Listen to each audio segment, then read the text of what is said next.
Hello everyone, good morning. Am I audible to all of you?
আমার মুড়ি ওখানে তো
चलो हम फ्यू ठीक है। हम लोग कहाँ तक पढ़े थे बता दो, उसके आगे पढ़ेंगे आज। What was discussing?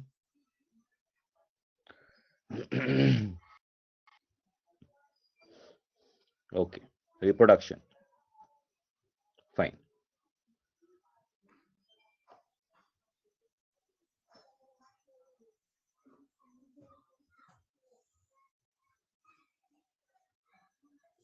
चलो, so let us start and continue our discussion. चलो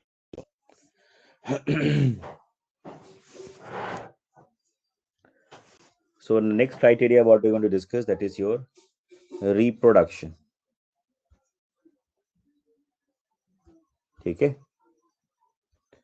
Now reproduction, we know there are two types of reproduction basically. One is your asexual, another one is your sexual. ठीक है।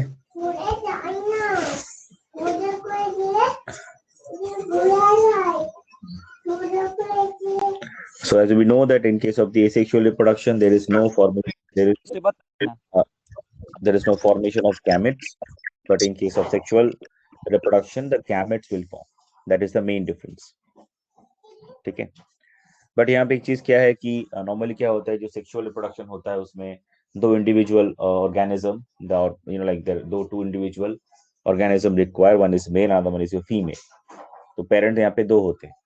But in case of asexual reproduction, the same organism can reproduce by budding or by binary fission, by fragmentation, by formation of gemmules.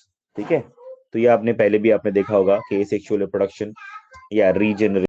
These are the different way by which the asexual reproduction is happening. But in case of sexual reproduction, there must be formation of gametes. Gametes बनना जरूरी है, ठीक है. Now, what happen? Normally, there can be two parents. Normally, there must be two parents in case of the sexual reproduction. But happens like in case of earthworm, that is one of the example, and some of the other organisms like other worms like flatworms. So in that case, what is happening? In that case, what is happening? That this both the uh, reproductive system, male and female, are present in a single organism. Okay, in a single organism, and then we call them as hermaphrodite. Okay. चलो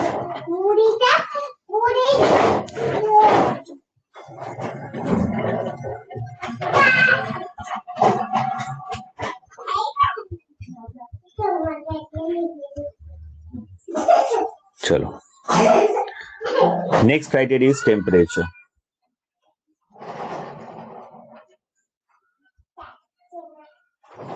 temperature मतलब देखो, कुछ animal होते हैं जो कि अपना अपना जो बॉडी का टेम्परेचर वो मेंटेन कर सकते हैं, और कुछ एनिमल होते हैं जो कि अपना बॉडी का टेम्परेचर मेंटेन नहीं कर सकते. So the animal who can maintain the body temperature, they are called homeotherms. They always maintain a constant temperature. Like example, we are also homeotherms. In our case, we have a constant body temperature, so we maintain the body temperature. And there are some organisms, those who are not able to maintain the body temperature, like the frog. Those are known as cold-blooded animals. Snake is also reptiles, basically. If you name the group of the animal, that is reptiles. They're cold-blooded.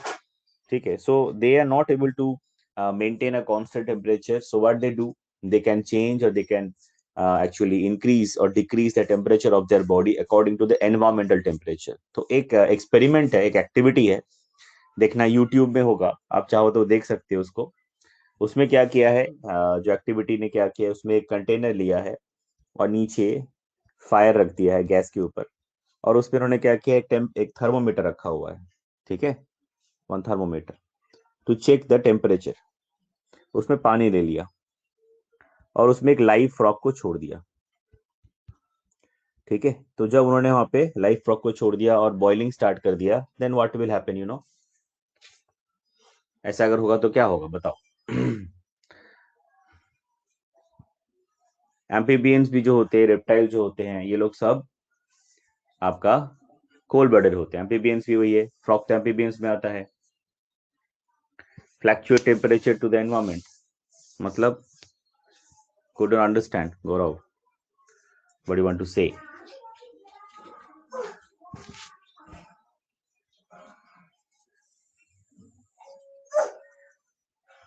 Animal which can't manage their body temperature, they don't have thermoregulatory system, they will die.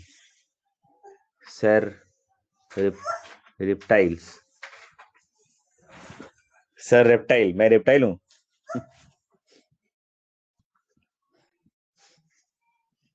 चलो, just joking, don't take it seriously. देखो क्या होगा, अगर हम उस activity को देखना, YouTube में अवेलेबल है ये वाला एक्टिविटी मैंने जो बोला, तो आप देख सकते हो. उसमें होता क्या है कि आपका जो फ्रॉग है, क्योंकि मैं वो कोल्ड ब्लडेड है, उसको क्या है, what this animal can do, the cold blooded animal, they can increase their body temperature according to the environment. लेकिन अगर एवोल्यूशनरी पॉइंट ऑफ व्यू से देखोगे, अगर हम बॉडी का टेम्परेचर एनवायरमेंट के टेम्परेचर के अकॉर्डिंगली इंक्रीज करेंगे, तो मान लो अगर एनवायरमेंट का टेम्परेचर 60 डिग्री हो गया, तो हम भी अपने बॉडी का टेम्परेचर 60 डिग्री कर लेंगे. तो now you tell me, is it okay for us to survive at this much of temperature? अगर हमारा बॉडी में 60 डिग्री टेम्परेचर हो जाए, तो हम सर्वाइव कर पाएंगे? हमारे सेल, हमारा टिश्यू, हमारा ऑर्गन्स काम करेगा? नहीं करेगा. The same is happening with this frog. Irrespective of the environmental temperature, it will, irrespective of its body condition, it will increase the temperature according to the environmental condition. तो ऐसे करते करके 60-70 degree तक ये अपना टेम्परेचर इंक्रीज करने के बाद वो फ्रॉग सर्वाइव नहीं करेगा, मर जाएगा. The frog will die.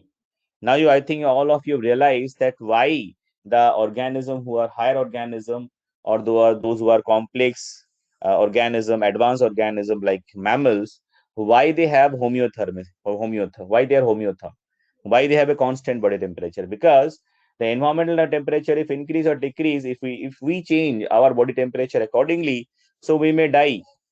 That is why we always, for survival reason, we always maintain a constant temperature irrespective of environmental condition, environmental temperature.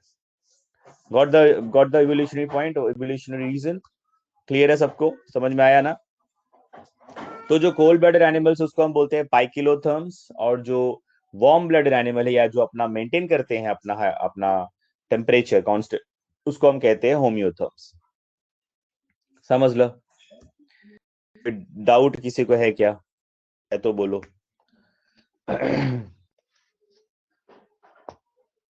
It is very easy and I suggest you to see that activity if you want. YouTube में है, बस उसी को देखना, उसके देखने के चक्कर में टाइम वेस्ट मत करना।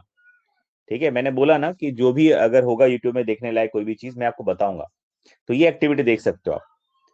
ठीक है, इस तरह एक्सपेरिमेंट है YouTube में अवेलेबल है, तो उसमें दिखा रहा है कितना हुआ तो फ्रॉग कैसे मर गया। ठीक है, चलो, you all got my notes ना? I believe by this time. Yes, so you please have your notes along with you whenever we are having class, because I may ask you to open some page and take a note of it. समझ में आया ना? तो note अपने पास रखना। अब देखो, पाइकिलोथर्म्स कहते हैं हम किसको? कोल्ड ब्लडेड को। ठीक है, देखो मेरे नोट्स में भी लिखा होगा पाइकिलोथर्म्स।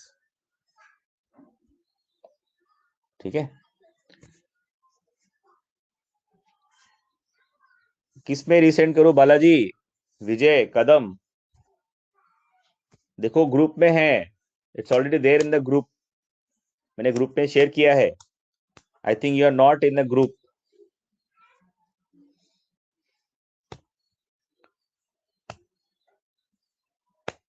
ग्रुप में तो होगा, मैंने डिलीट नहीं किया, ग्रुप में ऑलरेडी है, आई हैव नॉट डिलीटेड। अच्छा, व्हाट्सएप में तो नहीं होता ना, लेट ज्वाइन करोगे तो नहीं मिलेगा। Please someone else share with him, please someone please share it again. किसी के पास है ना तो उसको फिर से शेयर कर दो ग्रुप में। हाँ, इसीलिए टेलीग्राम का ग्रुप अच्छा है, मैं इसीलिए सोचा टेलीग्राम का बनाऊंगा ग्रुप एक, उसमें सब कुछ आ जाता है, हिस्ट्री। ठीक है, अब देखो पाइकोलोथर्म्स का मतलब होता है कोल्ड ब्लडेड एनिमल। ठीक है, इसमें में दो तरह के फिनोमिना दिखता है कोल्ड ब्लडेड एनिमल में। एक होता है हाइबरनेशन, हाइबरनेशन, दूसरा होता है एस्टिवेशन। एक होता है हाइबरनेशन, दूसरा होता है एस्टिवेशन। अच्छा, हाइबरनेशन क्या है? Winter sleep. एस्टिवेशन क्या है? Summer sleep. अब ये जो एनिमल है, जो कोल्ड ब्लडेड एनिमल है, इसमें कुछ एनिमल जो है समर स्लीप करते हैं, मतलब समर में वो इनएक्टिव हो जाते हैं, और कुछ एनिमल होते हैं जो कि विंटर में ऐसा करते हैं। तो हाइबरनेशन मतलब है तो विंटर स्लीप, एस्टिवेशन मतलब होता है समर स्लीप। सो जो एनिमल समर में इनएक्टिव रहता है उसको हम बोलते हैं उस then that phenomena is known as aestivation. Animal who are actually inactive, metabolically inactive in the winter season, that phenomena is called hibernation. Clear है? चलो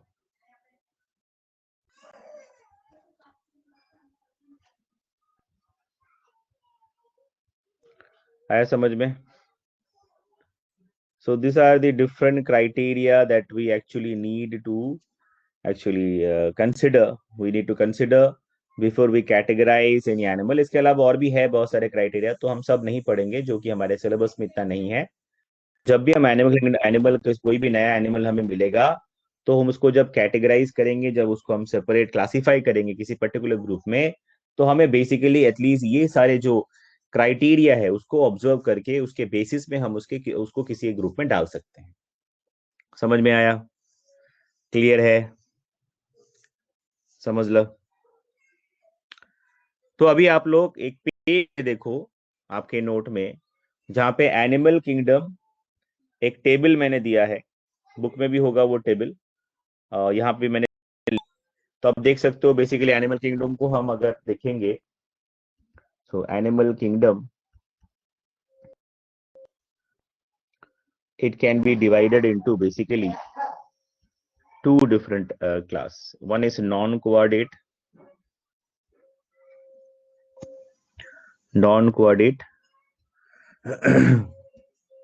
another one is your coordinate.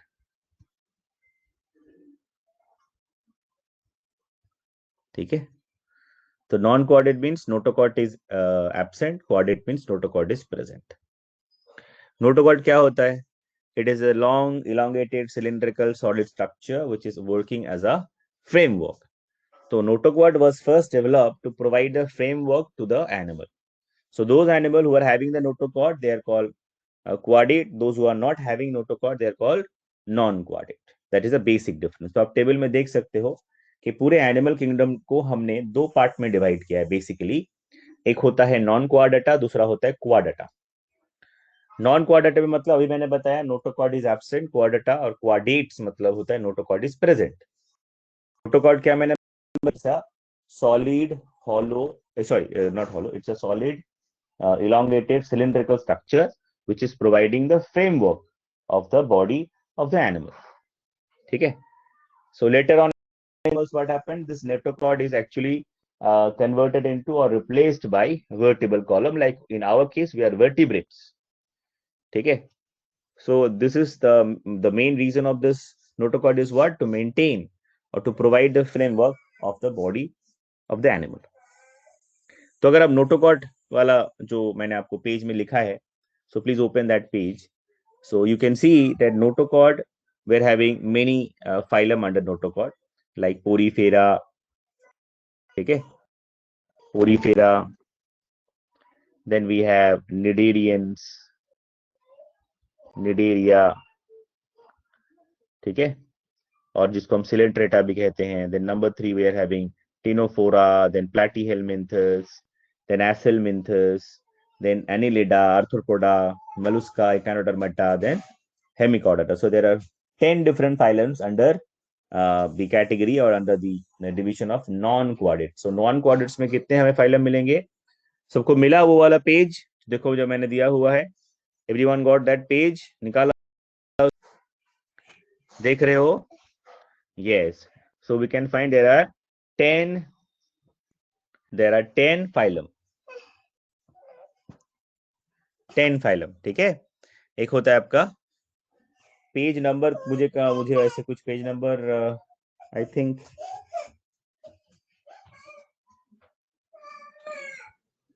I think 36, page number 36 page number check करके देखो, 36 या 37 कुछ तो ऐसा होगा.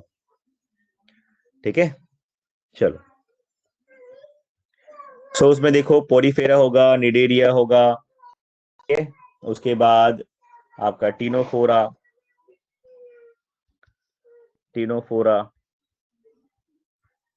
ठीक है. So let me open that page, it will be easy for you to discuss. Just give me a minute.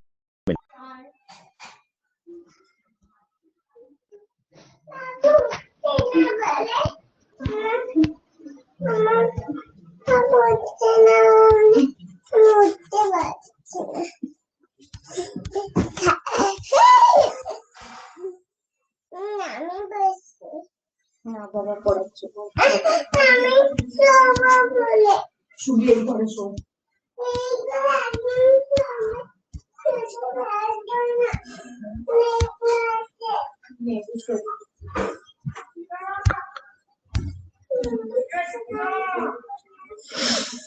Just give me a minute.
चलो, I can show you now that page. अच्छा, किसी ने लिखा है, अमित ने, sir in hemichordates the notochord is present in proboscis region, so how can it in non chordates? तुमने तो पढ़ लिया है अभी सब कुछ, अभी तो मैंने पोरीफेरा भी नहीं पढ़ाया और तुम चले गए हेमिकॉर्डर तक, तो अभी मैं क्या डिस्कस करूं, है ना? You know that already, then why you are asking me? So you are presenting your knowledge, I don't know. Simple, जैसे करोगे वैसे मैं वैसे ही आदमी हूँ। मैंने पूरी फेरा स्टार्ट नहीं किया अभी और तुम चले गए, और वहां पे ये भी बोल रहे हो प्रोबोसिस है, that means you know. Now you tell me the difference between hemichordata and chordata. Collar भी होगा, ये भी तुमको पता होगा, बॉडी का जो पार्ट है प्रोबोसिस, उसके बाद क्या होता है बताओ? कोलार होगा, ट्रंक होगा, पता है ना? पता है कि नहीं, बताओ Amit? Yes, so you know, then why you asking? If you know then you keep quiet, let the other people learn. Yeah, thank you very much. So now let us see this table. So this is the table I have just now I bought. देखो, तो यहाँ पे अगर देखोगे तो animal kingdom को हम divide कर सकते हैं दो पार्ट में, एक होता है नॉन क्वाड्रेटा, दूसरा होता है क्वाड्रेटा। तो नॉन क्वाड्रेटा और क्वाड्रेटा के बीच में बेसिक डिफरेंस क्या होता है, मैंने बताया, नोटोकॉर्ड नहीं होता है। नोटोकॉर्ड क्या होता है? It's elongated solid structure, cylindrical. Main purpose क्या होता है, जब फर्स्ट टाइम हम पढ़ेंगे अभी आगे जाके कि क्वाड्रेट्स और नॉन क्वाड्रेट्स के बीच में जो डिफरेंस है, उसमें हम देखेंगे एम्फियोक्सिस एग्जांपल है, उसमें हम देखेंगे कि सबसे पहले जो डेवलप हुआ था नोटोकॉर्ड, एम्फियोक्सिस में डेवलप हुआ था। क्यों डेवलप हुआ था? To provide the framework of the body for proper movement. Example देता हूँ कि मान लो कि अगर सिर्फ बहुत सारे सेल आगे एक जगह पे एग्रीगेट हो जाए, so it will actually create a thallus like structure. So normal एक थैलस लाइक स्ट्रक्चर तो मूव नहीं कर सकता। So for movement, the particular organism should have a proper framework. So for the first time, the lower organism during the course of evolution, the notochord was developed actually. ठीक है? तो notochord के basis में हम क्या करते हैं, animal को दो पार्ट में डिवाइड करते हैं। फिर आगे जाके हम क्या देखेंगे कि जो हायर एनिमल्स हैं उनमें क्या हुआ, नोटोकॉर्ड भी रिप्लेस होके वर्टिबल कॉलम हो गया।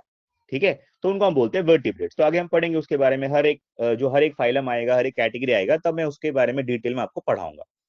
तो अगर आप बेसिकली देखोगे तो एनिमल किंगडम को हम दो पार्ट में ब्रॉडली डिवाइड करते हैं, एक होता है नॉन क्वाड्रेट्स, दूसरा होता है क्वाड्रेट। तो पहले पोर्शन में हम किसके बारे में पढ़ेंगे, क्वाड्रेट्स के बारे में पढ़ेंगे कि नॉन क्वाड्रेट्स के बारे में पढ़ेंगे?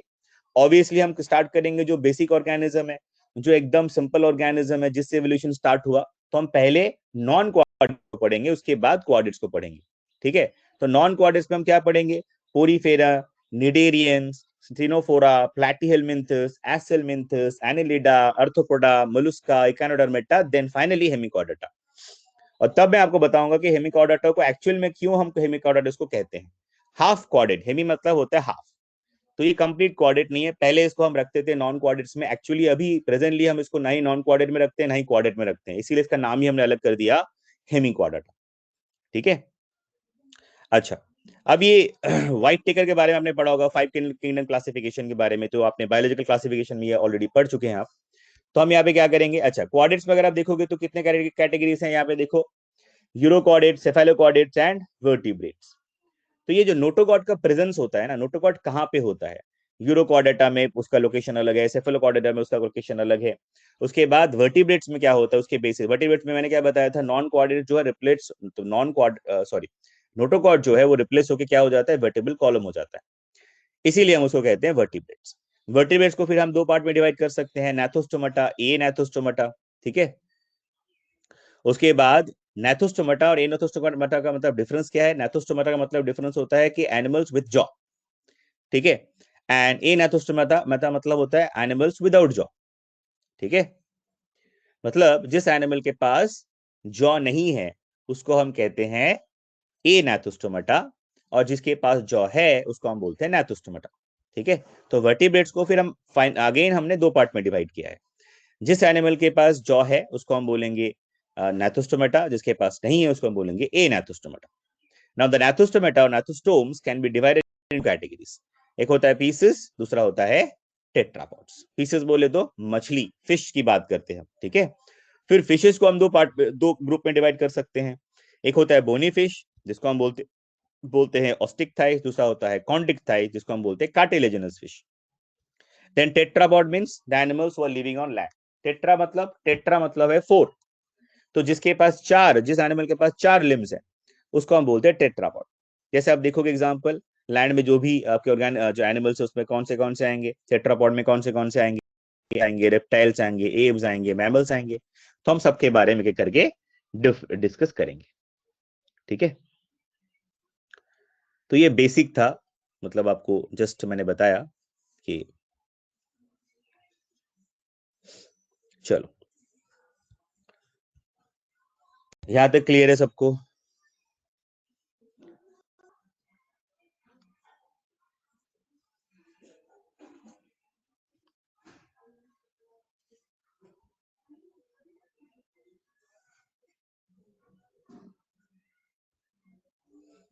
चलो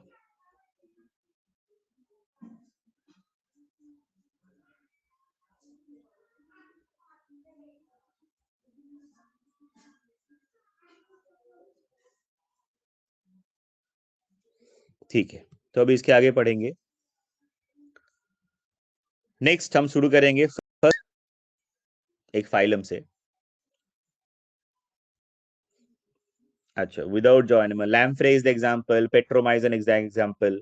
ठीक है, लैम्फ्रे, पेट्रोमाइजन। अभी मैं एग्जांपल इसलिए नहीं दिया क्योंकि हम अभी डिस्कस नहीं कर रहे हैं, जब आएगा वो पार्ट हम डिटेल में जब पढ़ेंगे तो विद डायग्राम विद एग्जांपल सब कुछ मैं दूंगा, आपको नोट्स भी मिलेगा, so don't worry about that.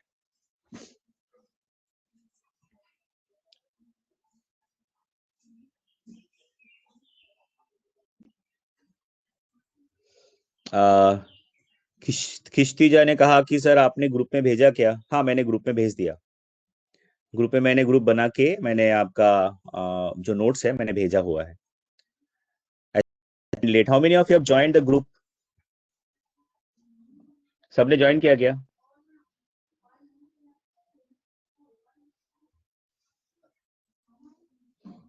चलो, अच्छा किसी ने एक चीज और बताया था, कौन था? साक्षी ने कुछ लिखा है, हाँ मैंने पढ़ा नहीं।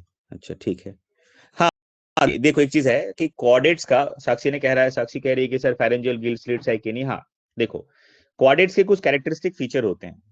ठीक है, क्योंकि अभी मैं कॉर्डेट स्टार्ट नहीं किया तो मैंने इसलिए मैं डिटेल में बताया नहीं। जब हम कॉर्डेट पढ़ेंगे, डिटेल में स्टार्ट करेंगे ना, तो मैं वो सब बताऊंगा, मैं डायग्राम भी दिखाऊंगा, एम्फिओक्सिस का डायग्राम बनाएंगे, वो भी पढ़ेंगे। ठीक है, आपने जब बोला तो मैं बता देता हूँ। नोटोकॉर्ड में क्या, मतलब आपके क्वाड्रेट्स में क्या क्या कैरेक्टरिस्टिक फीचर होना चाहिए? उसमें नोटोकॉर्ड होना चाहिए, डॉर्सल हॉलो नर्व कॉर्ड होना चाहिए, फेरेंजियल गिलस्लिट्स होना चाहिए और पोस्ट चैनल टेल होना चाहिए। ये कैरेक्टरिस्टिक फीचर होता है आपके क्वाड्रेट्स का। तो क्वाड्रेट्स का सिर्फ नोटोकॉर्ड ही ये कैरेक्टरिस्टिक, हाँ वो मेन कैरेक्टरिस्टिक फीचर है, लेकिन साथ में ये भी सारे जो फेरेंजियल गिलस्लिट्स है, हॉलो नर्व कॉर्ड है, पोस्ट चैनल टेल है, ये सारे भी क्वाड्रेट्स के कैरेक्टरिस्टिक फीचर होते हैं। ठीक है, चलो and no, not position of the heart, Gaurav, no, position of the heart is not, it doesn't matter, it's not a characteristic in case of quadrates। क्वाड्रेट्स का characteristic feature position of heart से नहीं होता है।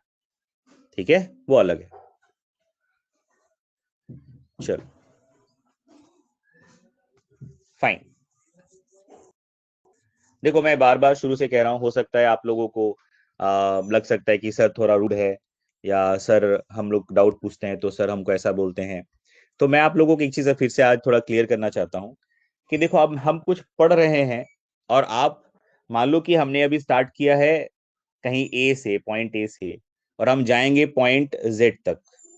तो अभी हम point A से point B में गए और आप बात कर रहे हो वाई के बारे में, तो कोई भी इरिटेट हो जाएगा, कोई भी इरिटेट हो जाएगा। अभी मान लो आपको मैं फिजिक्स पढ़ाने बैठा और बीच में आपको बायोलॉजी के डिस्कशन स्टार्ट कर दिया, तो आपको कैसा लगेगा?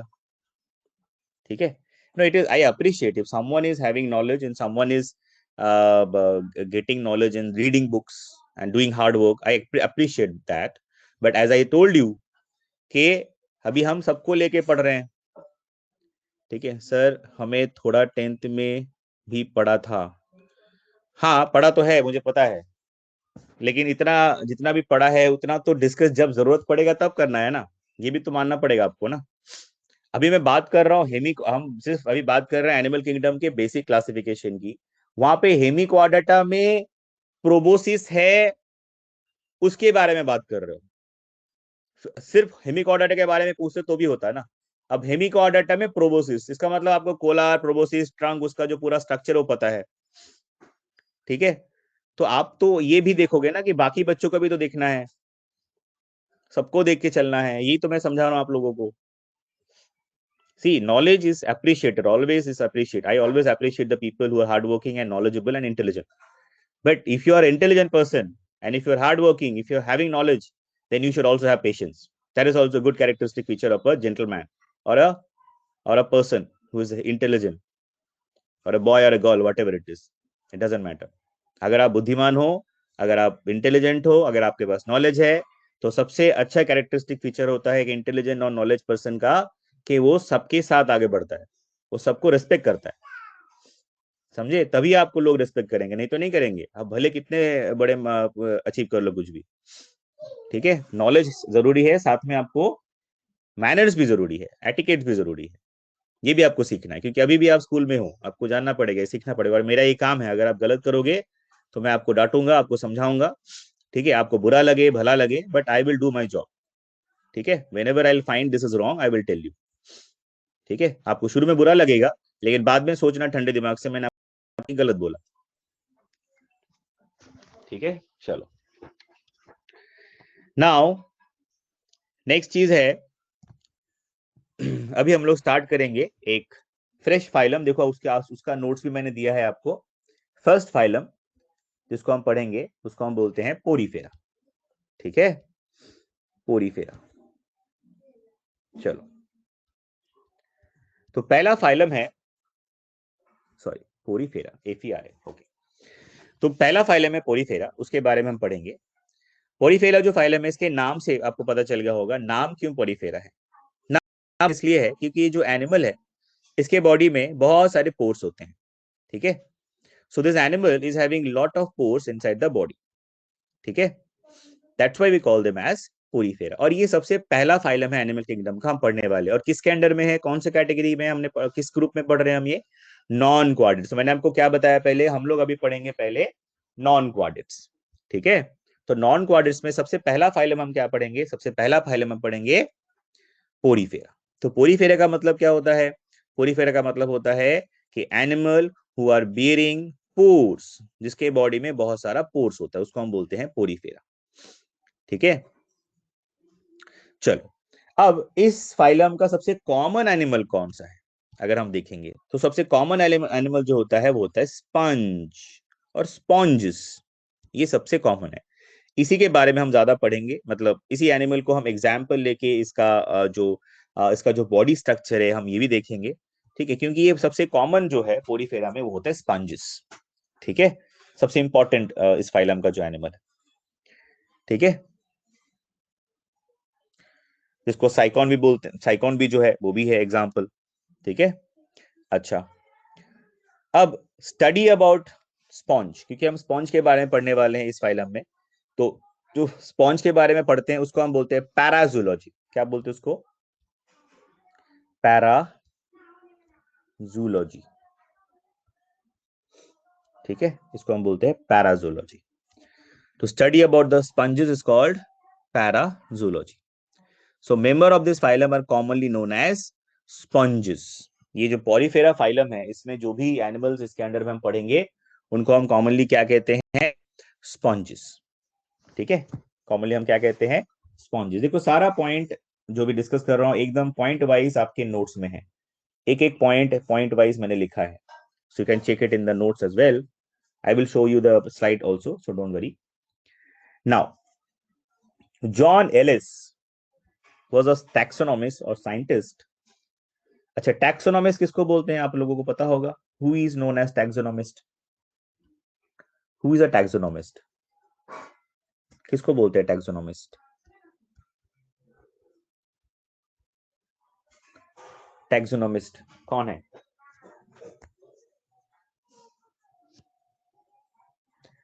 किसको कहते हैं टैक्सोनॉमिस्ट? पता है? आपने पढ़ा होगा बायोलॉजिकल क्लासिफिकेशन में कि जब हम किसी भी एनिमल को, किसी भी ऑर्गेनिज्म को, प्लांट हो या एनिमल हो या कोई भी ऑर्गेनिज्म हो, जब उसको कैटेगराइज करते हैं तो वो जो साइंस है, एनिमल्स को क्लासिफाई करने का जो लॉजिकल तरीका है, जो क्राइटेरिया, साइंटिफिक प्रोसेस हम अप्लाई करते हैं, हम उसको प्रोसेस को फॉलो करते हैं, उसको हम कहते हैं टैक्सोनॉमी। ठीक है, अरेंजिंग और सीक्वेंसिंग, हाँ सही लिखा है, रजिया ने बिल्कुल सही लिखा है, और किसने, जय कुमार ने भी सही लिखा है। Study about the different taxonomic categories, yes.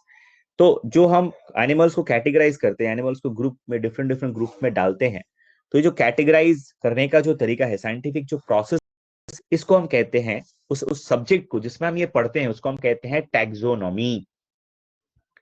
Taxonomy. और ये काम जो करते हैं, जो साइंटिस्ट करते हैं, उनको हम कहते हैं टैक्सोनॉमिस्ट। टैक्सोनॉमिस्ट। टैक्सोनॉमिस्ट। ठीक है, चलो। So John Ellis 1865, he was the first to recognize the sponges as animal.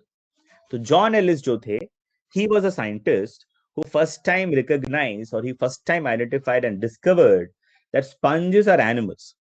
पता नहीं आप लोगों में से कितने लोगों ने स्पंज अभी तक देखा है, या उसका फोटोग्राफ देखा होगा आप लोगों ने।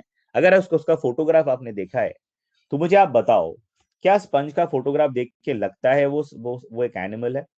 नॉर्मली अभी आपके दिमाग में एनिमल का मतलब ही होता है, क्योंकि आपने मैक्सिमम बचपन से लेके अभी तक थोड़ा बहुत पढ़ा होगा एनिमल किंगडम के बारे में, और एनिमल जो भी ज्यादातर आप देखते हो एनिमल किंगडम में या डिस्कवरी में, तो उसमें आप ज्यादातर क्या देखते हो?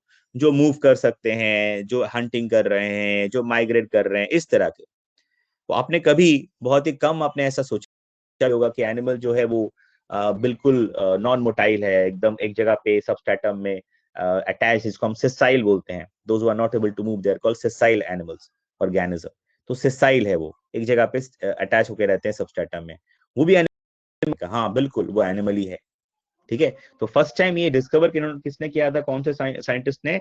जॉन एलिस 1765 में उन्होंने फर्स्ट टाइम ये रिकॉग्नाइज किया कि स्पंजेस जो है, they are also animal, they are not any other organism, or they're not plant, or they're not belonging to some other group. They are animals actually, just like us. They're also animal, but their characteristic feature is different.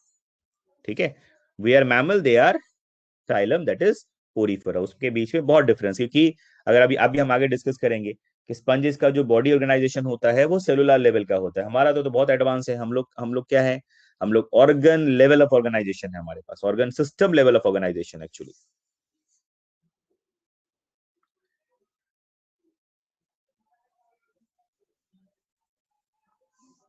ठीक है, चलो। So next next है the animals which have pores on their body, उसको हम कहते हैं पोरीफेरल्स। ठीक है, पोरीफेरल का मतलब क्या होता है, मैंने शुरू में बताया कि animal those who are having pore on their body, multiple pore. अब वो जो पोर है होता है ना, उससे जो उनके बॉडी में क्या होता है, वाटर है, पानी जो है उनके बॉडी में अंदर आता है, उस पोर को हम कहते हैं ऑस्टिया। ठीक है, so those who are actually the animal, those who are having uh, those who discovered इसने कुछ लिखा है यहाँ पे, साक्षी ने, एपी डी कैंडोले ने भी इंट्रोड्यूस किया। क्या इंट्रोड्यूस किया था, मैं समझा नहीं, ठीक से बोलो।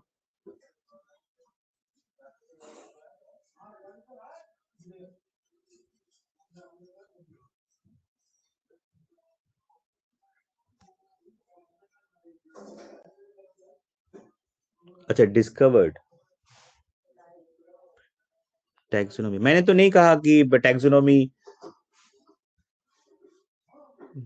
समझा नहीं साक्षी आपने क्या कहा।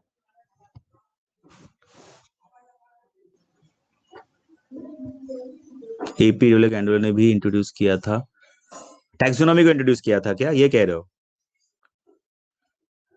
टैक्सोनॉमी को किसी पर्टिकुलर साइंटिस्ट ने थोड़े ना इंट्रोड्यूस किया था। टैक्सोनॉमी इज अ प्रोसेस, ये स्टार्ट हुआ था बहुत शुरू से लेके। आप देखो बायोलॉजिकल क्लासिफिकेशन में आपने पढ़ा होगा, पहले 5 किंगडम क्लासिफिकेशन पढ़ा होगा आपने, 2 किंगडम क्लासिफिकेशन पढ़ा होगा। तो ऐसे करके बहुत सारे साइंटिस्ट ने अलग अलग जो जो प्रोसेस है उन्होंने अप्लाई किया है ना। are you talking about only poriferans?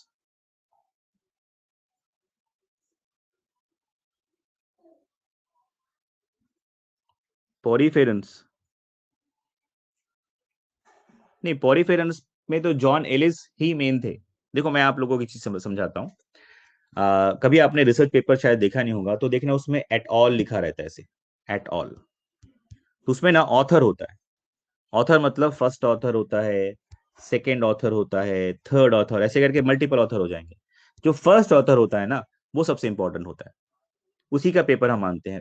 Actually main जो उसका नाम पहले रहता है वही होता है मेन साइंटिस्ट। तो यहाँ पे जॉन एलिसी मेन, इसके अलावा भी साइंटिस्ट थे, ऐसा नहीं कि जब पेपर पब्लिश हुआ तो सिर्फ एलिसी थे वहां उनके साथ। एलिस के साथ और भी साइंटिस्ट थे, दो तीन और थे, लेकिन हम एलिस को ही कंसिडर करते हैं। ओके, चलो नेक्स्ट है। नेक्स्ट है दे आर डिप्लोब्लास्टिक। देखो मैं बताया था ना, जो भी क्राइटेरिया हम पढ़ेंगे अभी बार बार वो काम में आएगा। They are diploblastic. पोरिफेरेंस क्या है? डिप्लोब्लास्टिक है। क्या मतलब हुआ इसका? पोरिफेरेंस डिप्लोब्लास्टिक है मतलब स्पंजेस डिप्लोब्लास्टिक है। इससे आप लोग क्या समझे? मैं हमने सिर्फ बताया डिप्लोब्लास्टिक, इसका मतलब क्या हुआ? इसका मतलब ये हुआ कि they have two germ layer only, only two germ layer, mesoderm नहीं है, ectoderm and endoderm. So they are two, they are having their two germ layer during their development. Now, about 5,000 species, about 5,000 species of sponge are known. अभी तक हमें कितने species मिला है sponges के बारे में? स्पंजेस में 5,000 स्पीसीज अभी तक मिल चुका है। और still the number is, we are counting, still the number is on. हर साल हमें कुछ ना कुछ नए तरह के स्पंज अभी भी मिल रहे हैं। ठीक है, अभी तक हम लोगों ने 5,000 से ऊपर ऑलमोस्ट स्पीसीज को हमने डिस्कवर कर लिया है। ठीक है,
ये समय ऑडिबल नाउ? बीच में इंटरनेट नहीं था, यस थोड़ा सा इंटरनेट चला गया था। ठीक है, सो लेवल ऑफ ऑर्गेनाइजेशन क्या है इनका? सेलुलर लेवल ऑफ ऑर्गेनाइजेशन है। ठीक है, now next criteria, next characteristic feature regarding this animal, they are sessile and aquatic. They are sessile and aquatic। तो ये एक नया वर्ड है जिसको मतलब आप लोगों के लिए जिसने पढ़ा है अच्छी बात है। सेसाइल जो हो, जिसका मतलब होता है कि सबस्ट्रेटम के साथ अटैच रहते हैं। जो देखो मैंने शुरू में जब आपको पढ़ाया था तो मैंने बताया था एक्वेटिक ऑर्गेनिज्म, जब मैंने पढ़ाया था तो मैंने आपको बताया था पेलाजिक, बेंथिक, फोर्टिक जोन, ए फोर्टिक जोन, याद होगा आपको। तो जो बेंथिक मतलब क्या होता है? बॉटम। तो बॉटम में सबस्ट्रेटम के साथ जो एनिमल अटैच रहता है, कोई बॉटम में कोई भी सबस्ट्रेटम जो होता है उसके साथ जब एनिमल अटैच हो जाता है और मूव नहीं करता, वहीं पे अटैच रहता है कि पर्टिकुलर लोकेशन में अटैच रहता है और कभी मूव नहीं करता, उसको हम कहते हैं, वैसे उस तरह के एनिमल को हम कहते हैं सिसाइल, नो मूवमेंट। ठीक है, एंड एक्वेटिक। जो स्पंजेस होते हैं ना, मैक्सिमम वो मैराइन होते हैं और बहुत फ्यू अभी तक हमें, जैसे स्पॉन्जिला है, Spongilla is the example of fresh water sponge. Other than that maximum sponges जो भी हमें मिले हैं वो हमें क्या होता है, हमें कहाँ मिलते हैं, मराइन एनवायरमेंट में, मतलब ओशन में, समुद्र में मिलते हैं।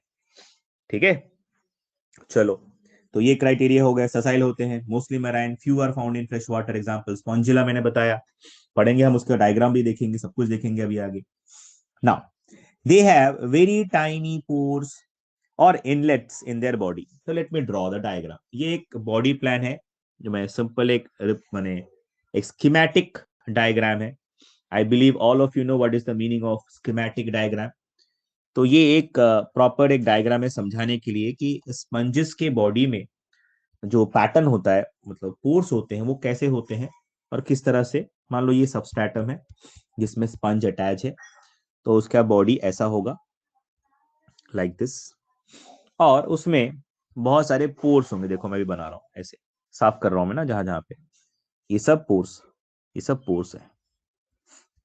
ठीक है, अब यहां से जो होगा, पानी यहां से अंदर आता है, इनके बॉडी में पानी यहां से अंदर आता है थ्रू दिस पोर्स। ठीक है, लाइक दिस। अब ये जो पोर्स है, इसको एक हमने नाम दिया है, इसको हम कहते हैं ऑस्टिया। क्या कहते हैं इस पोर को हम, ऑस्टिया। ठीक है, the pores what this poriferans or the sponges are having in their body, from actually from where the water is coming inside the body of the animal, those pores are known as ostia. ठीक है, those are known as ostia. चलो, now अब देखो, पानी अंदर आता तो है, या एक आपके बहुत सारे पोर्स से जाता, कहां से, कॉमन टर्मिनल ओपनिंग होता है यहां से, ऐसा। This is the way it is going out from the body. So that terminal opening is also present and it is known as osculum. क्या बोलते हैं उसको, ऑस्क्यूलम। क्या बोलते हैं उसको हम, ऑस्क्यूलम, इसको हम बोलते हैं ऑस्क्यूलम। ठीक है, तो उसको हम बोलते हैं osculum. And the cavity which is present, अब ये जो बॉडी कैविटी है, मतलब पानी तो अंदर आ रहा है, कैविटी के अंदर बॉडी, मतलब इनके बॉडी के अंदर जो इंटरनल स्पेस है, जो बॉडी कैविटी है, उसका क्या नाम है, उसको हम कहते हैं स्पॉन्जोसेल। क्या कहते हैं, स्पॉन्जोसेल। Yes, very good. ऐसे करो ना, हाँ ऐसे बताओ, तब अच्छा लगता है कि जब भी मैं आपको बता रहा हूँ, पूछ रहा हूँ, अब बताओ। इट फील्स गुड, इट अच्छी बात है कि आपको पता है, बहुत अच्छा लग रहा है मुझे। ठीक है, अननेसेसरी अनवांटेड टाइम में मत बताओ।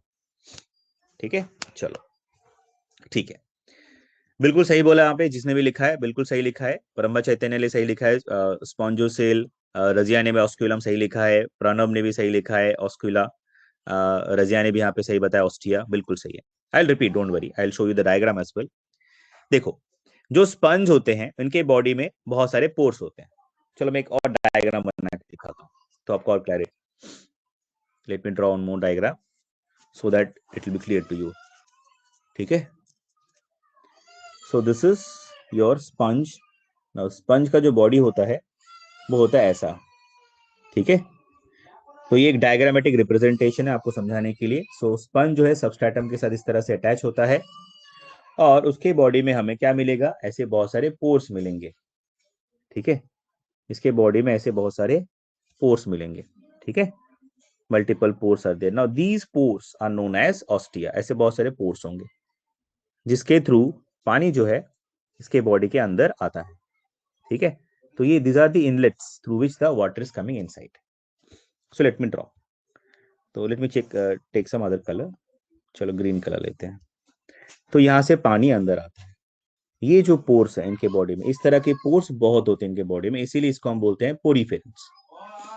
यहाँ से पानी अंदर आता है, इसको हम कहते हैं ऑस्टिया।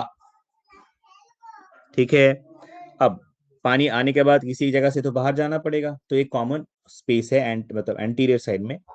ठीक है, यहां से पानी जो बाहर चला जाता है, इसको हम बोलते हैं ऑस्क्यूलम। ऑस्क्यूलम। ठीक है, और ये जो बॉडी कैविटी है इनके अंदर, ये मतलब ये इनका जो स्ट्रक्चर है, अंदर में जो इंटरनल स्पेस है जहां पे पानी आ रहा है और जा रहा है जहां से, इसको हम कहते हैं स्पॉन्जोसेल। इसको क्या कहते हैं, स्पॉन्जोसील।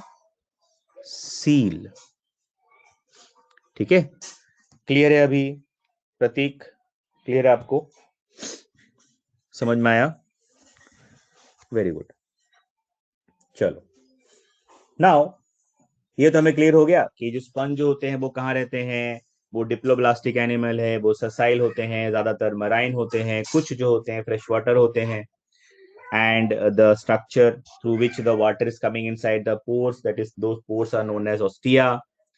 एंड जिसके थ्रू पानी बाहर आता है उसको हम बोलते हैं, the opening they have anterior opening, that is called osculum. And the body cavity is known as spongocoel. यहां तक हमें क्लियर है, ठीक है। चलो फिर आगे बढ़ते हैं, नेक्स्ट क्राइटेरिया देखते हैं।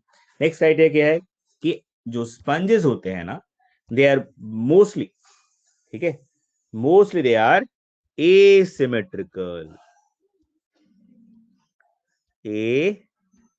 asymmetrical, mostly they are asymmetrical, ठीक है। जितने भी स्पॉन्जेस होते हैं दे आर मोस्टली एसिमेट्रिकल, ठीक है। मतलब सिमेट्री हमें नहीं दिखता, ठीक है। Now next point, the स्पॉन्जोसिल is acts as a common space where the food comes as well as the gaseous exchange takes place। ये ध्यान से समझना, ठीक है। इसका मतलब देखो अभी हमने क्या बनाया था, डायग्राम बनाया था स्पंज का। मैं फिर से बताता हूँ, ये डायग्राम बार बार बनाना पड़ेगा, नहीं तो आपको समझ में नहीं आएगा, नहीं तो मैं क्या बात कर रहा हूँ आपको क्लैरिटी नहीं आएगी। सो let me draw the diagram again, ठीक है, एक मिनट।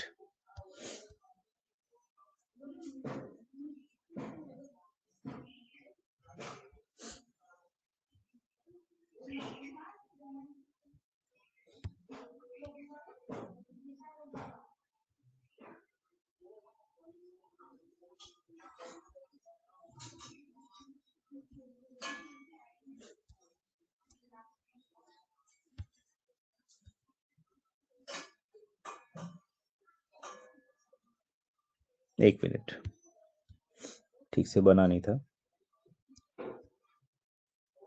चलो ठीक है।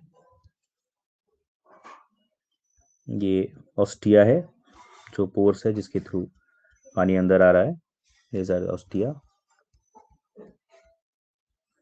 थोड़ा सा व्हाइट बोर्ड का कलर थोड़ा सा शेडिंग थोड़ा सा खराब, इसलिए तो आपको अजीब लग रहा होगा। I will try to solve it, मैं इसको ठीक करता हूँ अगले क्लास तक। चलो, so the spongocoel is act as a common space where the food comes and the gaseous exchange is taking place। तो क्या कह रहा है, तो मैं आपको यहाँ पे समझाता हूँ।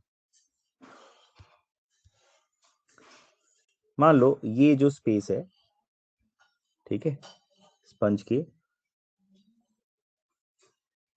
ये ऑस्टिया है, बीच बीच में जो स्पेस है जिसके थ्रू आपका पानी आ रहा है अंदर, ठीक है। अब यहाँ पे अगर आप देखोगे, अब आगे भी हम पढ़ेंगे कि यहाँ पे अलग अलग तरह के सेल्स होते हैं। तो ये फूड जो अंदर आता है, सॉरी ये जो पानी अंदर आता है, तो पानी के साथ in along with the water all the important organic substances are also coming in which is present inside the water, right? बोलो, पानी में जो भी सब्सटेंसेस होगा, ऑर्गेनिक इनऑर्गेनिक सब्सटेंसेस होगा, वो भी तो पानी के साथ इसके बॉडी के अंदर आ जाएगा, आगे कि नहीं आएगा? आएगा ना।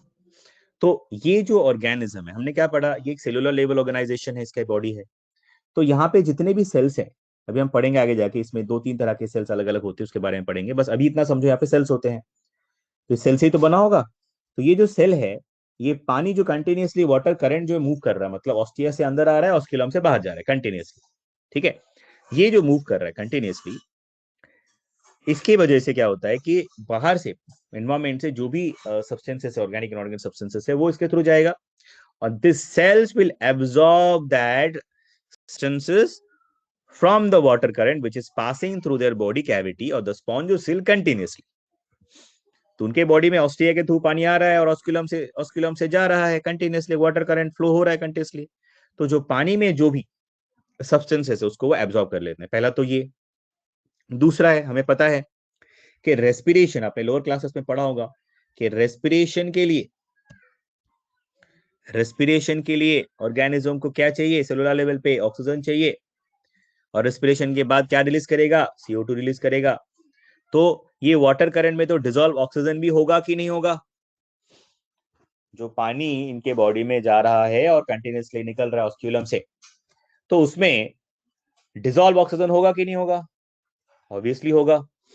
So that exchange of gases is also taking place at the cellular level from where along with this water current. तो जो वाटर करंट उनके बॉडी से कंटिन्यूसली पास हो रहा है, जो पानी उनके बॉडी के थ्रू कंटिन्यूसली पास हो रहा है, उसी पानी से वो क्या करते हैं, फूड भी लेते हैं, एब्जॉर्ब करते हैं और एक्सचेंज भी करते हैं। क्या? गैसेस एक्सचेंज भी करते हैं, O2 और CO2। O2 लेते हैं, CO2 को रिलीज करते हैं। समझ में आया? ये पॉइंट समझ में आया कि spongocoel is act as a common space where the food comes as well as the gases exchange also take place. किसी को समझ में नहीं आया तो बताओ। If is anyone is having any doubt please let me know. बिना समझ के ओके। कल्पेश ने कहा रिपीट करो, ठीक है रिपीट करूंगा। और कोई? Okay I will repeat. चलो चलो, और कोई? बाकी सबको समझ में आया? Any doubt? Anyone is having any doubt? नहीं। चलो मैं एक बार रिपीट करता हूँ, कुछ लोगों को समझ में नहीं आया। Let me repeat again. अच्छा एक मिनट, मेरे पास डायग्राम है तो उसको लेके एक बार अच्छा रहेगा। Let me see the diagram where I'm having or not. Okay. चलो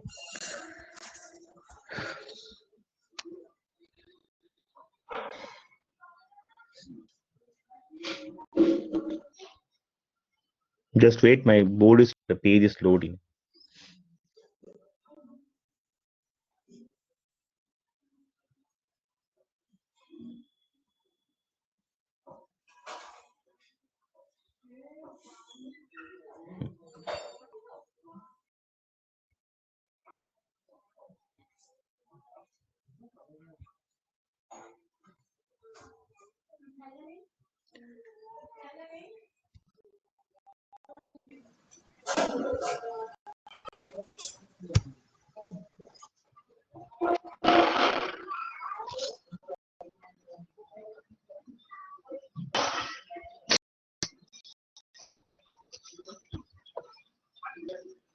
It is very slow.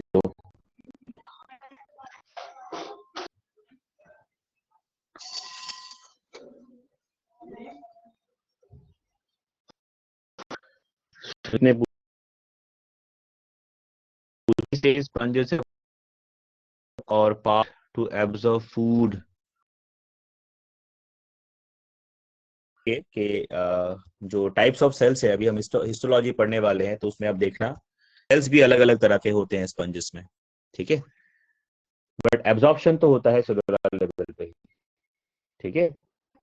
Sales variety of हैं, अभी हम देखेंगे, थोड़ी देर में देखेंगे, अभी तक वहां पे नहीं गए। तो अभी हम ये देख रहे हैं कि जो एक्सचेंज होता है, मतलब ये जो रेस्पिरेशन करते हैं, इनको जो फूड है वो कहाँ से मिलता है और कैसे मिलता है, हम वो देख रहे हैं। और रेस्पिरेशन वो कैसे करते हैं, एक्सचेंज ऑफ वो कैसे करते हैं। तो suppose this is the sponge और इनके बॉडी में ऐसे पोर्स हैं, पोर्स हैं, जिसको हम बोलते हैं ऑस्टिया, ठीक है। My voice is clear now और इज स्टिल ब्रेकिंग?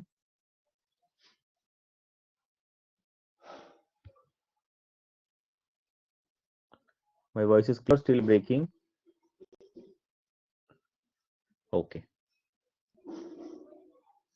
थोड़ा सा इंटरनेट का इशू है, इसलिए ऐसा होता है कभी कभी।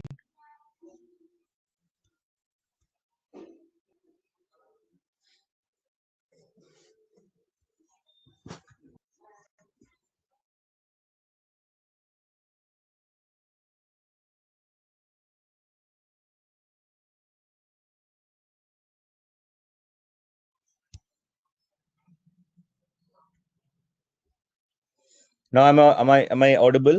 am I clear? अभी क्या क्लियर है आवाज? या ठीक है। तो स्पीड कभी कभी थोड़ा सा चेंज हो जाता है सडनली, तो इसीलिए होता है फॉर फ्यू मिनट्स और few second, sometime it happens. चलो, so this is the pores जिसको हम कहते हैं ऑस्टिया, जिसके थ्रू पानी स्पंज के बॉडी में आता है। ठीक है, so let me draw all the pores, this are the pores जिसके थ्रू पानी अंदर आता है। ठीक है,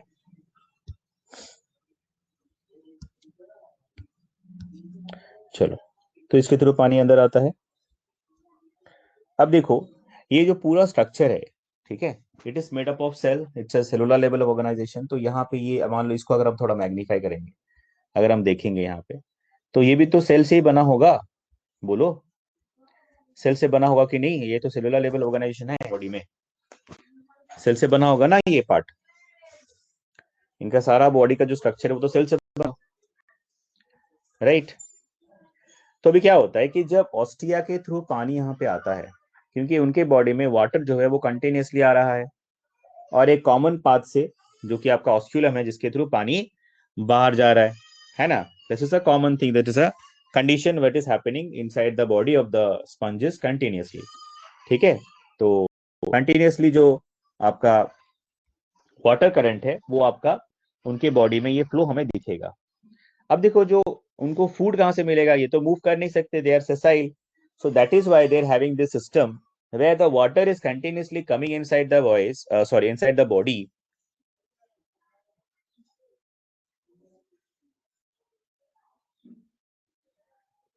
अभी भी प्रणब या कोई तो कह रहा है कि वॉइस ब्रेक हो रहा है। अभी भी वॉइस ब्रेक हो रहा है क्या? वॉइस अभी ब्रेक हो रहा है क्या?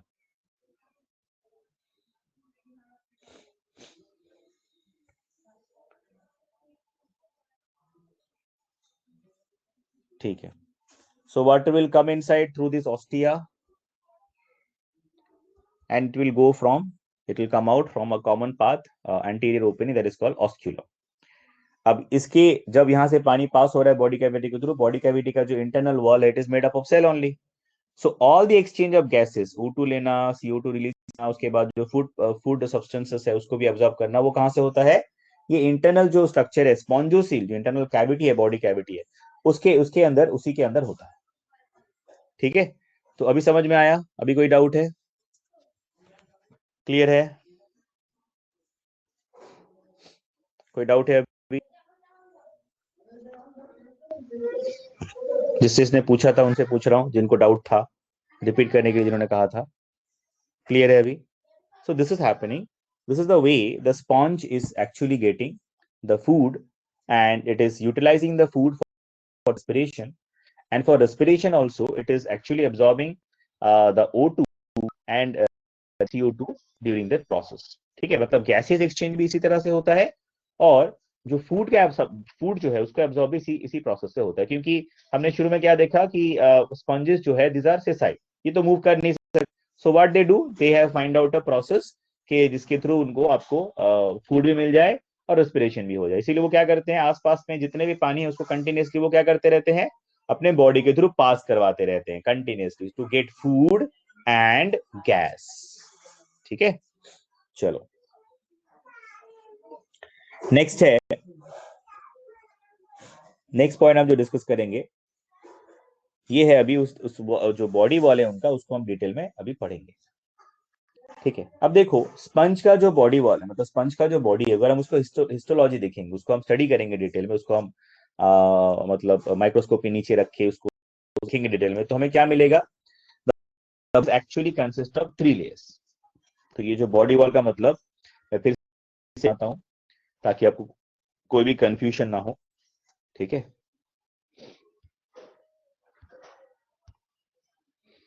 ठीक है, ये है sponge and this is the body cavity, और हमें पता है यहाँ पे उसके बॉडी कैविटी में पोर्स है। अगर अभी हम इसके बॉडी वॉल ये वाले पार्ट को अगर हम मैग्नीफाई करके देखेंगे, ठीक है, इसको अगर हम स्टडी करेंगे, हिस्टोलॉजी अगर हम देखेंगे इसका, तो हमें क्या पता चलेगा कि इसमें ये जो बॉडी वॉल है स्पंजेस का, इसमें हमें 3 लेयर मिलेंगे। क्या क्या लेयर मिलेंगे? Let me write down. Number 1 is पिनाकोडर्म,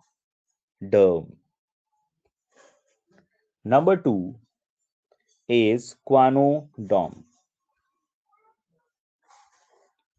Quanodome. Number 3 is mesohyal layer. mesohyal layer.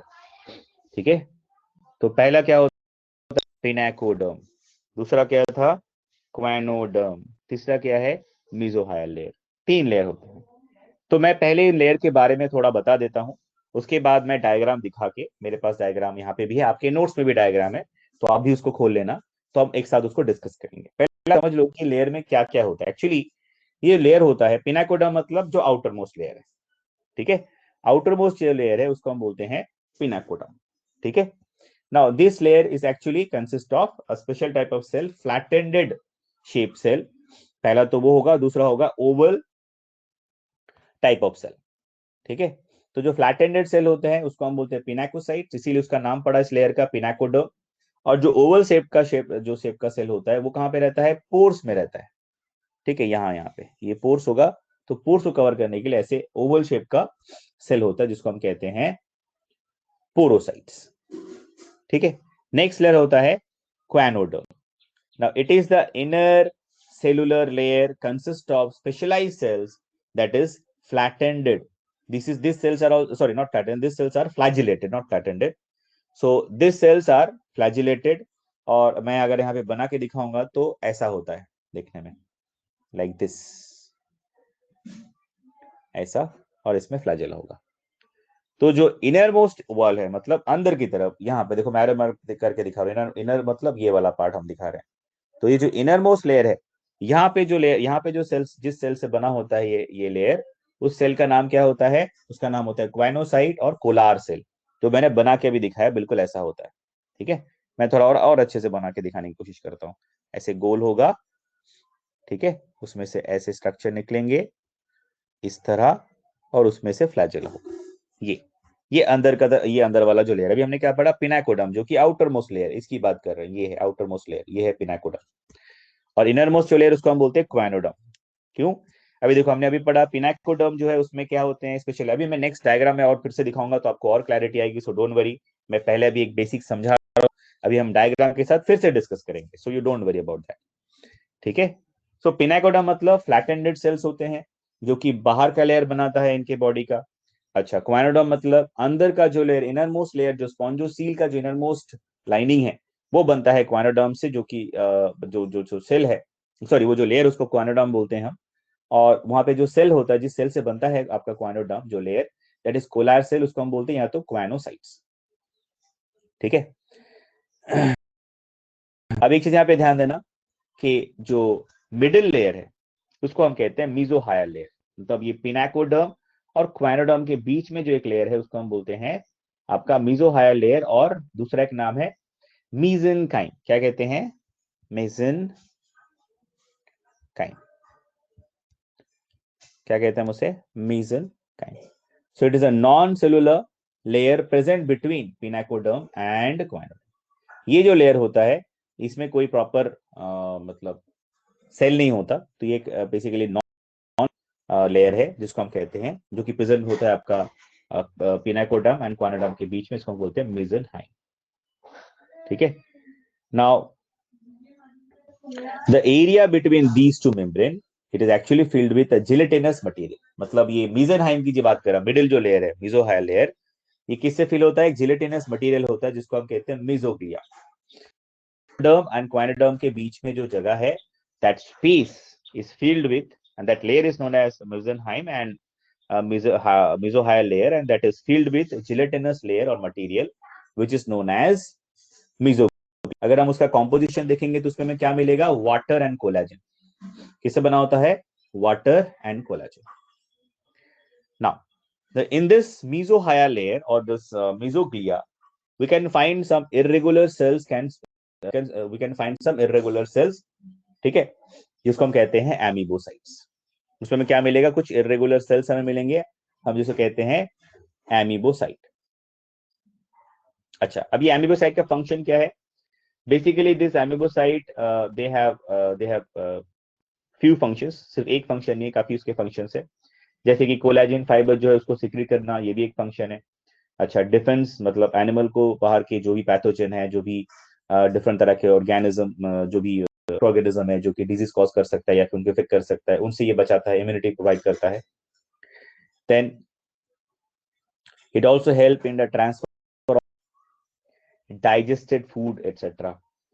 ठीक है, जो भी वो अब्जॉर्ब करते हैं उसको डाइजेस्ट करते हैं, उसको अब्जॉर्ब करते हैं, उसको एक सेल तक ट्रांसपोर्ट करने के लिए भी ये अमीबोसाइट हेल्प करता है। ठीक है, अब ये अमीबोसाइट जो सेल है ये मॉडिफाई होके अलग अलग तरह के सेल बन जाते हैं। क्या क्या बन सकते हैं उसके बारे में हम डिस्कस करेंगे, लेकिन इसके पहले मैं एक बार डायग्राम आपको दिखाऊंगा। ठीक है, I will show you the diagram, then we will talk.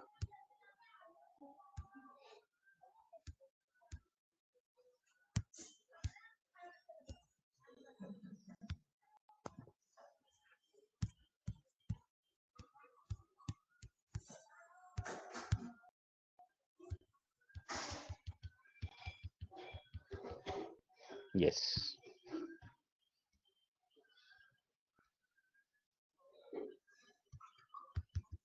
Not this one.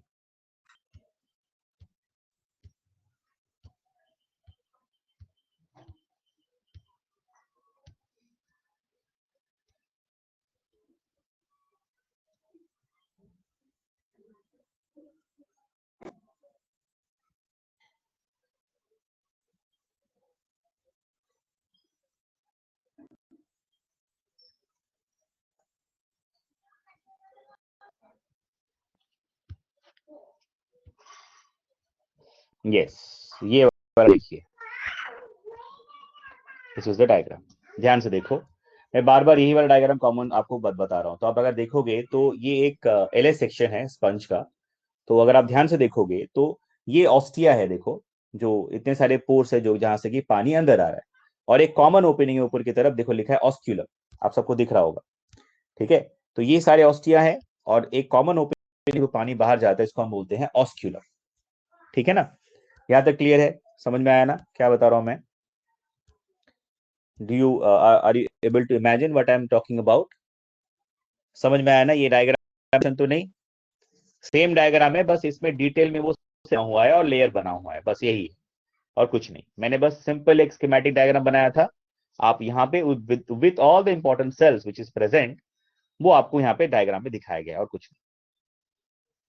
Yes, I will discuss again Arya. ठीक है, डोंट वरी।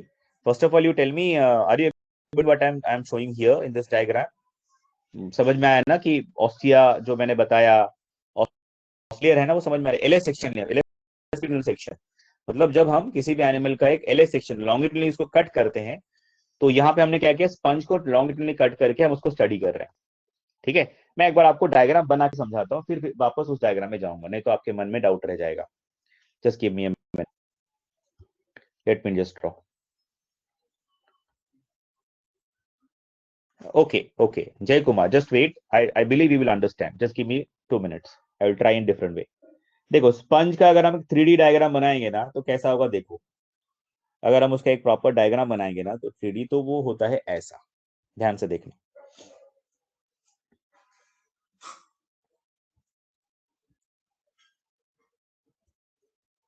ठीक है, मैंने यहां से कट कर दिया उसको बीच से। तो अगर हम ऊपर से देखेंगे तो हमें उसके बॉडी के ऊपर इस फोर्स, समझ में आया? ऐसा होता है। अब इसको क्या करूंगा, एक एलएस सेक्शन ले लेता हूं।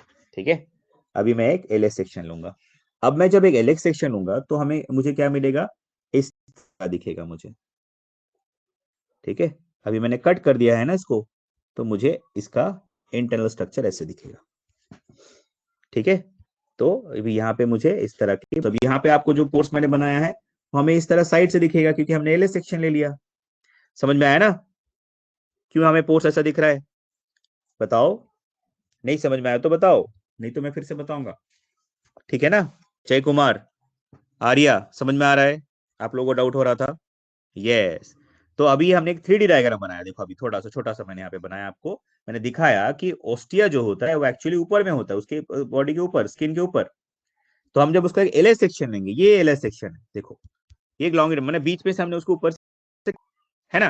तो अभी हमें यहाँ पे दिख रहा है कि जो पोर्स है ये है ऑस्टिया ना, ये भी ऑस्टिया है, ये देखो ये भी ऑस्टिया है। हमने यहाँ पे इसका बस हमारा जो व्यू है वो चेंज हो गया, यहाँ तक क्लियर है। अभी हम क्या कर रहे हैं, इस वॉल को, ये जो बॉडी वॉल है उसको अगर हम मैग्नीफाई करेंगे, ध्यान से देखो, अगर इसको मैग्नीफाई करेंगे तो हमें क्या दिखेगा, वो देखो ध्यान से, यहाँ पे ध्यान देना, ठीक है। तो हमने यहाँ पे कट कर लिया है वॉल, जो उसका बॉडी वॉल है, तो हमने उसको थोड़ा सा यहाँ पे कट किया है, ठीक है। तो इसको हमने मैग्नीफाई किया है। तो ये आप खुद बताओ ये क्या है, ये जो पोर्स आपको दिख रहा है बीच में, व्हाट इज इट, बोलो। ये जो पोर बीच में आपको दिख रहा है, वेरी गुड, ये ऑस्टिया है। यहां तक समझ में आया। अब देखो, अभी मैं जहां पे ऐसे बार बार पेन लगा रहा हूं, बार बार यहाँ पे ड्रॉ कर रहा हूं, ये जो पार्ट है ये है आपका क्वाइनोडर्म। क्या है ये है आपका क्वाइनोडर्म। यहाँ लिखने के लिए जगह कम है इसलिए मैंने सब जस्ट सी से दिखाया, ठीक है, CHO कर देता हूं, दिस इज क्वाइनोडर्म, ठीक है। और ये जो आउटर मोस्ट लेयर है ये है पिनाकोडर्म। क्या है ये, पिनाकोडर्म। अब ये जो क्वाइनोडर्म है, let me change the colour, ध्यान से देखो, ये जो क्वाइनोडर्म है ये आपको ये कोलर सेल मिलेंगे, क्वाइनोसाइट्स, ऐसे गोल गोल और इस तरह का स्ट्रक्चर, और फ्लैजेला, ऐसे गोल गोल इस तरह का स्ट्रक्चर, ऐसे फ्लैजेला, ऐसा।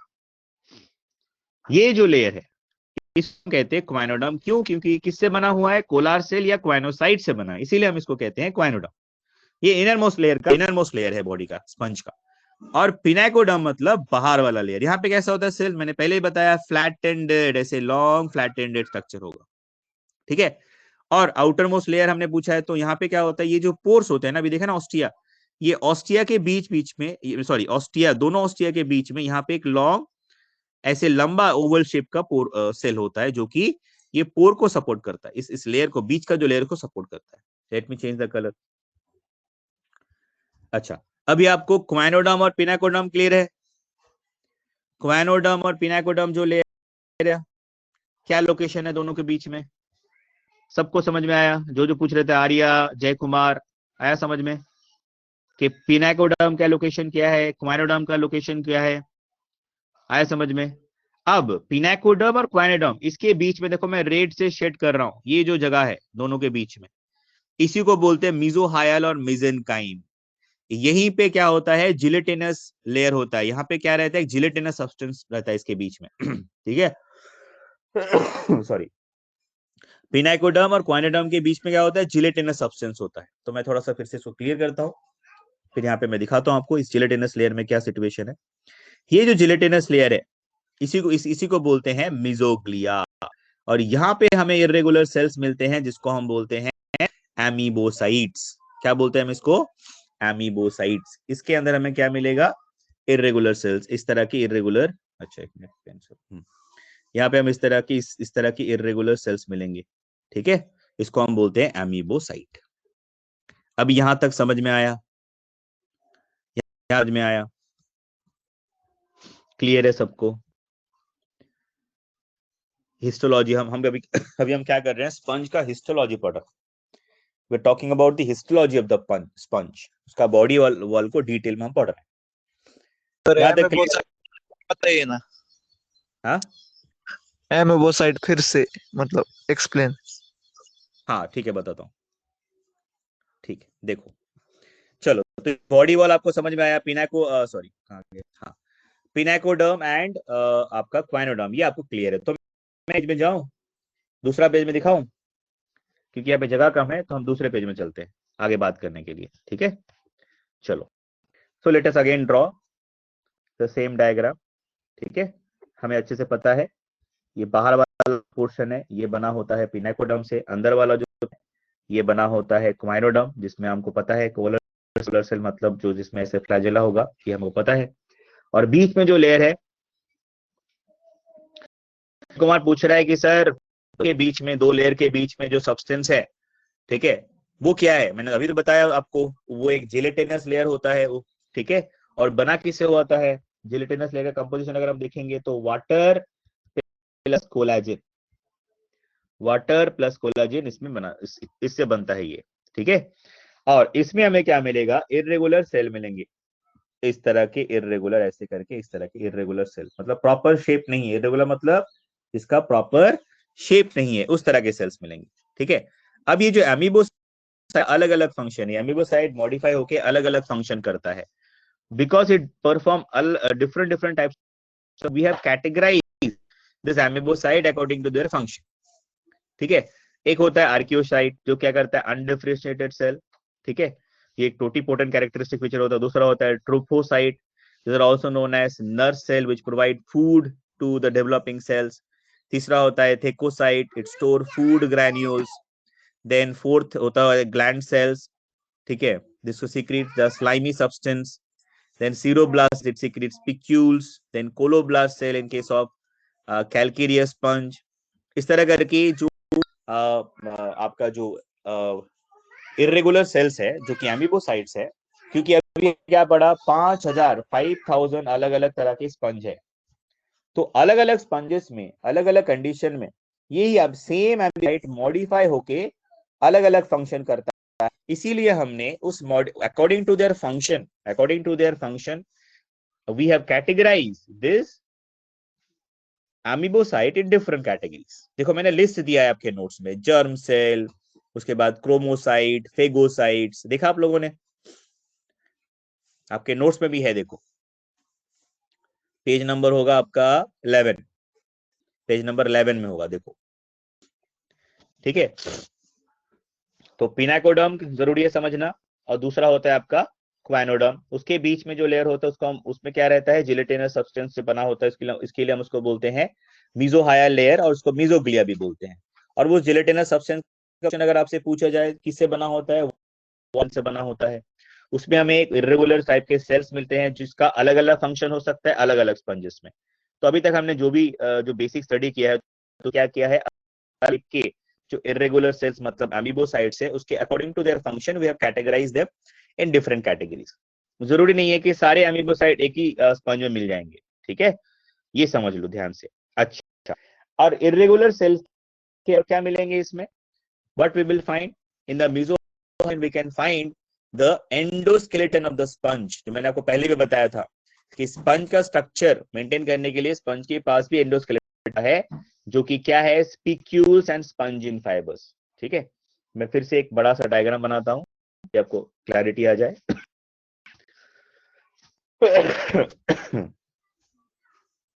देखो अभी थोड़ा सा बड़ा बनाते हैं। So this is the pore cell, ये आपका पूरा बड़ा वाला स्ट्रक्चर में बनाता हूं। This are both are pore cell, ये फ्लैट एंडेड सेल इस तरफ होगा पिनाकोडर्म की तरफ, this are flat ended cell. So this is pinacoderm, यहाँ पे इनर वॉल की तरफ यहाँ पे होगा क्वानोडर्म, कोलार सेल, या जिसको हम, जिसमें क्या फ्लैजेला भी होता है, हमने अभी पढ़ा। और दोनों के बीच में क्या होगा, जिलेटिनस लेयर होगा। ठीक है, और उस जिलेटिनस लेयर में हमें क्या मिलेगा, हमें मिलेगा इरेगुलर शेप का सेल। ठीक है, सो लेट मी जस्ट ड्रॉ, ब्लैक कलर लेते हैं, इरेगुलर सेल मिलेंगे। और इरेगुलर सेल को हमने अलग अलग फंक्शन के हिसाब से उनको अलग अलग किया है, जो जिसका लिस्ट आपके नोटबुक में है। अच्छा, इसके अलावा हमें क्या मिलेगा, हमें मिलेगा स्पिक्यूल्स। स्पिक्यूल्स कैसा होता है, ऐसा ब्रांच भी हो सकता है, ब्रांच भी हो सकता है, इस तरह स्पिक्यूल्स ब्रांच भी हो सकता है, अनब्रांच भी हो सकता है। रेड कलर से मैंने जो स्पिक्यूल्स।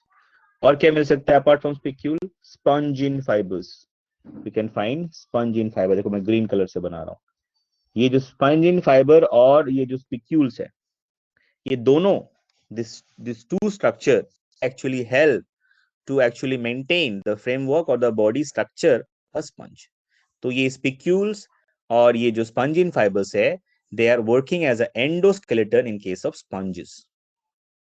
तो spicules क्या हो सकते हैं, ब्रांच भी हो सकते हैं, अनब्रांच भी हो सकते हैं, को मैंने बनाया। ठीक है, स्पिक्यूल ब्रांच भी हो सकता है, अनब्रांच भी हो सकता है। स्पॉन्जिन फाइबर्स का तो कैसा होता है, this are thread like structures. ठीक है, this are thread like structure in both, sorry, especially in case of the bud sponge or Euspongia, the spongin fibers are present। आप जो स्पंज यूज करते हैं ना नहाने के लिए, देखना बद स्पॉन्ज यूज होता है, आप लोगों ने यूज किया होगा, देखा भी होगा। उसमें स्पिक्यूल्स नहीं होता, स्पिक्यूल्स की जगह में क्या होता है, स्पंजिन फाइबर्स होता है। ठीक है, और स्पिक्यूल जो है वो भी दो तरह का हो सकता है। पहले तो स्पिक्यूल एक तो ब्रांच या अनब्रांच होगा, दूसरा according to the composition of the spicule it can be categorise in two categories. ये सिलिशियस भी हो सकता है, कैलकेरियस भी हो सकता है, मतलब सिलिका इसका कॉम्पोजिशन हो सकता है और कैल्शियम इसका कॉम्पोजिशन, तो दो कॉम्पोजिशन इसके हो सकते हैं, पॉसिबिलिटीज है। क्या आपको क्लियर है अभी तक हमने जो डिस्कस किया? Is it clear? Is it clear? जहां तक पढ़ा है मैंने क्लियर है? एक बार मेरा नोट्स देखना, एक बार करना, और ट्रूमैन का बुक अगर आ गया है आपके पास तो उसमें ये डायग्राम भी दिया हुआ है। I will show you the diagram again. जो हमने डायग्राम में दिखाया था उसको देख लेते एक बार। फटाफट देख लेते हैं, टाइम कम है।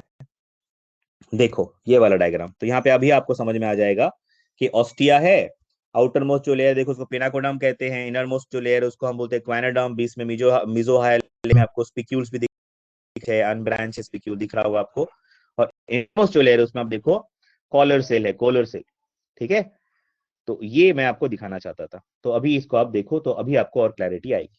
तो ठीक है, बुक में भी होगा ये diagram, you can check it out and hope till now whatever we have discuss it is clear. ठीक है, अगर कोई डाउट है तो हम कल डिस्कस करेंगे, that is not a issue. अच्छा अभी किस्ती जा, अभी टाइम बहुत कम है तो हम कल डिस्कस करते हैं, आपको जो भी डाउट है कल पूछ लो। तो अभी 30 सेकेंड्स, अब you just read my notes and read the book, anyway if you have any doubt you ask. ठीक है, ठीक है ना, चलो bye bye, take care, be safe